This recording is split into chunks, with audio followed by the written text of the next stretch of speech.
भारत के जो सबसे अमीर लोग हैं वो असल में किस चीज से डरते हैं?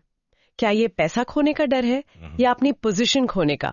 आज हम इसी सोच और उन मौकों के बारे में एक गहरी पड़ताल करेंगे जो भारत के अगले अरबपतियों को बना रहे हैं। लेकिन इस दिलचस्प बातचीत को शुरू करने से पहले एक छोटी सी रिक्वेस्ट, प्लीज हमारे चैनल को सब्सक्राइब करें ताकि आपको ऐसे ही और वीडियो मिलते रहें। इस वीडियो को लाइक करें और अपने परिवार और दोस्तों के साथ शेयर भी करें। आज की बातचीत का मकसद सिर्फ ये जानना नहीं है कि अमीर कैसे बने, बल्कि ये समझना है कि बहुत ज्यादा दौलत बनाने के पीछे की मानसिकता यानी माइंडसेट क्या होता है। हम उन आदतों और रणनीतियों को समझेंगे जो सिर्फ अमीर और बहुत ज्यादा अमीर लोगों के बीच का फर्क तय करती हैं।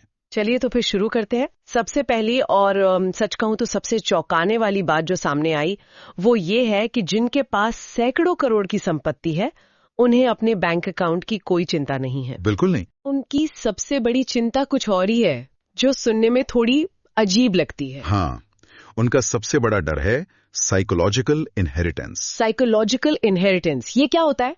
ये शब्द सुनने में थोड़ा जटिल है पर इसका मतलब बहुत गहरा है। आसान भाषा में कहें तो ये अपनी अगली पीढ़ी को वो मेहनत, लगन और विनम्रता वाले संस्कार दे पाने का डर है जिनसे उन्होंने खुद अपनी दौलत बनाई थी। लेकिन ये थोड़ा अजीब नहीं है? मतलब हम सब तो यही चाहते हैं कि हमारे बच्चे संघर्ष ना करें, और जब ये लोग अमीर बन जाते हैं तो उन्हें इसी बात का डर लगता है कि उनके बच्चों ने संघर्ष देखा ही नहीं। यही तो सबसे बड़ी उलझन है, सबसे बड़ी चुनौती। इसे ऐसे समझिए, एक शेर है जो जंगल में शिकार करके बड़ा हुआ है। उसे पता है कि भूख क्या होती है, शिकार के लिए कितनी मेहनत लगती है। अब वो शेर एक चिड़ियाघर में है जहां उसके बच्चों को टाइम पर खाना मिल जाता है। अब वो शेर अपने बच्चों को शिकार करना कैसे सिखाए जब सिखाने के लिए कोई असली जंगल ही नहीं है? वाह, ये तो बहुत ही दमदार एनालॉजी है। बस यही डर उन अमीर लोगों को सताता है।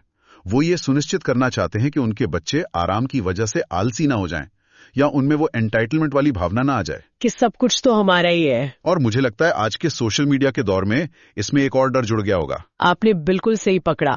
आज एक और डर है महत्वहीन या पुराना महसूस करने का डर, the fear of becoming irrelevant. हाँ, चाहे किसी को विरासत में दौलत मिली हो या खुद कमाई हो, सोशल मीडिया पर लगातार दूसरों की सफलता देख उन्हें लगता है कि वो कहीं पीछे छूट रहे हैं। मतलब 500 करोड़ होने के बाद भी किसी और को 1000 करोड़ बनाता देख उन्हें फोमो यानी फियर ऑफ मिसिंग आउट महसूस होता है। एग्जैक्टली। तो पैसे की सुरक्षा से ज्यादा उन्हें अपनी विरासत और अपनी रेलेवेंस की चिंता है। कमाल है। ये मानसिकता ही हमें दूसरे पॉइंट पर ले आती है कि आखिर ये सफर कुछ करोड़ से हजारों करोड़ तक का ये तय कैसे होता है? क्या इसके लिए वाकई कोई जादुई नॉन लीनियर ग्रोथ चाहिए होती है? ये सबसे बड़ा मिथक है। हमें लगता है कि कोई एक बड़ी डील, कोई लॉटरी का टिकट, हाँ, कोई एक रातों रात वाला आइडिया नहीं। असलियत इससे कहीं ज्यादा साधारण और अनुशासित है। इसे कहते हैं रिलेंटलेस इंक्रीमेंटलिज्म। रिलेंटलेस इंक्रीमेंटलिज्म, ये सुनने में थोड़ा भारी शब्द है। इसका मतलब क्या हुआ आसान भाषा में? इसका सीधा सा मतलब है लगातार और रोज थोड़ा थोड़ा बेहतर करने पर ध्यान देना। सोचिए ये उस जापानी काइजन फिलॉसफी जैसा है। अच्छा, जहां वो हर दिन प्रोसेस को थोड़ा थोड़ा सुधारते हैं। बिल्कुल। एक कार फैक्ट्री में हर दिन एक स्क्रू कसने का तरीका सिर्फ 1 सेकंड बेहतर किया जाता है। एक दिन में फर्क नहीं दिखता, नहीं दिखेगा, पर 1 साल में वो फैक्ट्री हजारों घंटे बचा लेती है। यही मानसिकता हजारों करोड़ बनाती है, कोई एक लॉटरी का टिकट नहीं। मतलब जो लोग बड़ी सफलता हासिल करते हैं वो बस आज का काम कल से थोड़ा बेहतर करने की कोशिश करते हैं। आज एक प्रोसेस को 1% सुधारा, कल क्लाइंट से रिश्ते को थोड़ा और मजबूत किया। सही कहा। और जब ये 1% की छोटी छोटी बेहतरी 10 या 20 साल तक लगातार होती है तो इसका नतीजा जबरदस्त होता है। इसे हम कंपाउंडिंग इफेक्ट कहते हैं, जो सिर्फ पैसे पर नहीं आदतों पर भी लागू होता है। बिल्कुल। ये किस्मत या किसी एक बड़े दाव का नतीजा नहीं है, ये रोज की आदत, फोकस और मजबूत सिद्धांतों का नतीजा है। सफलता एक प्रक्रिया है, कोई एक घटना नहीं। ये रिलेंटलेस इंक्रीमेंटलिज्म की बात सोचने पर मजबूर करती है। तो अगर सफलता लगातार छोटी छोटी मेहनत का नतीजा है तो ये जानना और भी जरूरी हो जाता है कि ये मेहनत किस दिशा में की जाए। आज के भारत में वो कौन से मैदान हैं जहां रोज थोड़ी थोड़ी खुदाई करने से भविष्य में सोने की खान मिल सकती है? देखिए, कई ऐसे सेक्टर्स हैं जो भारत की ग्रोथ स्टोरी के साथ सीधे जुड़े हुए हैं। सबसे पहले और सबसे स्पष्ट है फाइनेंशियल सर्विसेज। अच्छा। जैसे जैसे देश की जेब में पैसा आ रहा है वो पैसा काम पे लगना चाहता है, लोगों में अवेयरनेस बढ़ रही है, वो कैपिटल मार्केट में ज्यादा निवेश कर रहे हैं। तो मतलब सिर्फ बैंक ही नहीं बल्कि wealth management, fintech apps, insurance, ये सब कुछ। पैसे को मैनेज करना, उसे बढ़ाना, उसे सुरक्षित रखना, ये पूरी इंडस्ट्री बढ़ने वाली है। ठीक है। और इसी से जुड़ा है दूसरा बड़ा सेक्टर, कंजम्पशन और कंज्यूमर ब्रांड्स।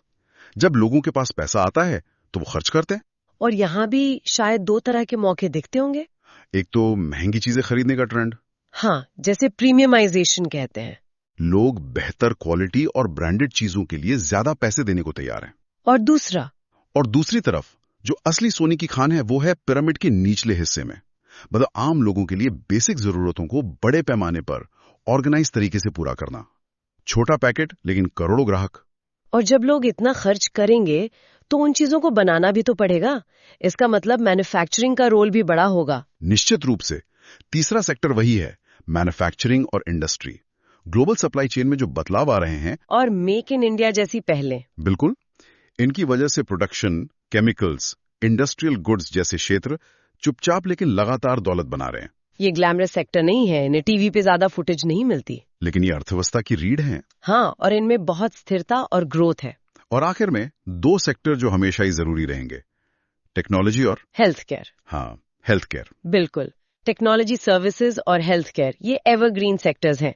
आप देखिए, इनमें हमेशा बड़े और बेहतर समाधानों की जरूरत बनी ही रहती है। ये तो सेक्टर्स की एक अच्छी लिस्ट हो गई, लेकिन क्या कोई एक ऐसा आइडिया है जो इन सब पर लागू हो सकता है? कोई एक मास्टर की? हाँ, है, और वो है इनोवेशन।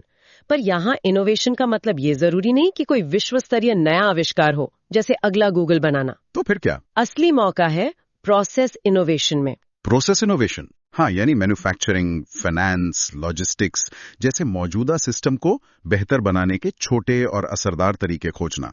किसी चीज को 10% सस्ता, 20% तेज या 15% बेहतर कैसे बनाया जाए? इसी सवाल के जवाब में असली दौलत छिपी है। बिल्कुल। ये बहुत जरूरी बात है। मतलब हमें रॉकेट साइंस बनाने पर ही नहीं बल्कि मौजूदा चीजों को बेहतर बनाने पर भी ध्यान देना चाहिए। तो एक बार जब इस तरह से दौलत बन जाती है तो उसे मैनेज करना एक बिल्कुल अलग खेल है। मैंने सुना है कि जिनकी संपत्ति 50 करोड़ से कम है और जिनकी 500 करोड़ से ज्यादा है, उनके सोचने के तरीके में जमीन आसमान का फर्क होता है। ये फर्क बहुत साफ है और ये मानसिकता के एक बड़े बदलाव को दिखाता है। जो लोग सिर्फ अमीर हैं, मान लीजिए मिस्टर 50 करोड़, वे सुरक्षा और लिक्विडिटी को प्राथमिकता देते हैं। लिक्विडिटी मतलब पैसा कितने आसानी से कैश में बदला जा सकता है। हाँ, तो मिस्टर 50 करोड़ क्या करेंगे? वो अपनी पूंजी का एक बड़ा हिस्सा, जैसे 50% या 60%, सुरक्षित जगहों पर रखेंगे। डेट फंड्स, फिक्स्ड डिपॉजिट, ताकि घर, बच्चों की पढ़ाई, रिटायरमेंट जैसी जरूरतें हर हाल में पूरी हों। एग्जैक्टली। उनका मुख्य ध्यान पूंजी को बचाने पर होता है। और अल्ट्रा रिच का क्या, मिस 500 करोड़ का? उनका नजरिया बिल्कुल अलग होता है। एक बार जब उनकी बेसिक जरूरतें पूरी हो जाती हैं, तो वे सुरक्षा के लिए एक निश्चित रकम तय कर देती हैं, न कि प्रतिशत। अच्छा, ये बहुत दिलचस्प है। तो वो प्रतिशत में नहीं सोचती बल्कि एक फिक्स्ड अमाउंट में। हाँ, वो कहेंगी मुझे अपने परिवार के सुरक्षित भविष्य के लिए 50 करोड़ रुपए चाहिए। वो उस 50 करोड़ को सबसे सुरक्षित जगहों पर निवेश कर देंगी और फिर उसके बारे में भूल जाएंगी। और बाकी के 450 करोड़?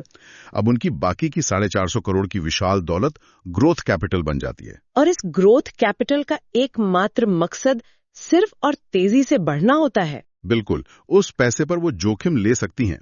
इससे वे लंबे समय का सोच पाती हैं और ऐसे जटिल निवेशों में पैसा लगा पाती हैं जहां आम लोग नहीं पहुंच पाते, जैसे ऑल्टरनेटिव इन्वेस्टमेंट फंड्स या प्राइवेट इक्विटी, जहां पैसा कई सालों के लिए लॉक हो जाता है। हाँ, और जोखिम ज्यादा होता है पर मुनाफा भी कई गुना हो सकता है।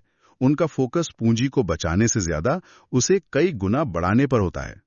तो इस पूरी बातचीत का सबसे जरूरी सबक क्या है? अगर किसी को सिर्फ एक चीज याद रखनी हो तो वो क्या होगी? सबसे जरूरी सलाह है, आउटपुट पर नहीं, इनपुट पर ध्यान दें। इससे थोड़ा और आसान शब्दों में समझाएं। आउटपुट पर नहीं, इनपुट पर ध्यान दें।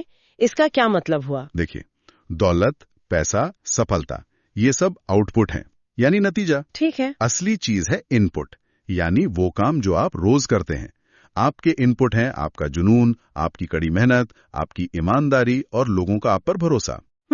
जब आप इन चीजों पर ध्यान देते हैं और अपने पसंद के सेक्टर में रिलेंटलेस इंक्रीमेंटलिज्म के साथ काम करते हैं, तो भारत जैसे बढ़ते देश में पैसा अपने आप एक बाई प्रोडक्ट के तौर पर आपके पीछे आता है। ये बात बहुत मायने रखती है। मतलब पैसे के पीछे भागने की बजाय अपने काम में एक्सीलेंस हासिल करने के पीछे भागना चाहिए। बिल्कुल। अगर इनपुट यानी प्रक्रिया सही है तो आउटपुट यानी नतीजा खुद ब खुद सही होगा। सही कहा। अगर आपका ध्यान सिर्फ आउटपुट पर रहेगा तो आप शॉर्टकट ढूंढेंगे, जल्दी निराश होंगे। लेकिन अगर आपका ध्यान इनपुट पर है तो आप एक मजबूत नींव बनाएंगे जो लंबे समय तक टिकेगी। जुनून से काम कीजिए, पैसा नतीजा बनकर आएगा। आज की चर्चा बहुत ही व्यावहारिक और गहरी थी। इसने दौलत को लेकर हमारे सोचने के तरीके को एक नया नजरिया दिया है। अब हमारे श्रोताओं के लिए सोचने के लिए एक सवाल ये है, जिन सेक्टर्स का हमने जिक्र किया जैसे फाइनेंस, कंजम्पशन, मैन्युफैक्चरिंग, इनके अलावा आपको क्या लगता है कि अगले दशक में किस सेक्टर में विकास की सबसे ज्यादा संभावनाएं हैं? वो कौन सा छुपा हुआ क्षेत्र हो सकता है जिस पर अभी ज्यादा लोगों का ध्यान नहीं है? अपना जवाब नीचे कमेंट सेक्शन में जरूर बताएं। हमें आपके विचार पढ़कर बहुत अच्छा लगेगा। और हाँ, जैसा कि आपने ये पूरा वीडियो देखा है, आप यहाँ तक आ ही गए हैं, तो जाने से पहले प्लीज चैनल को सब्सक्राइब करें ताकि आपको ऐसे ही उपयोगी और जानकारी वाले वीडियो की सूचना मिलती रहे। धन्यवाद।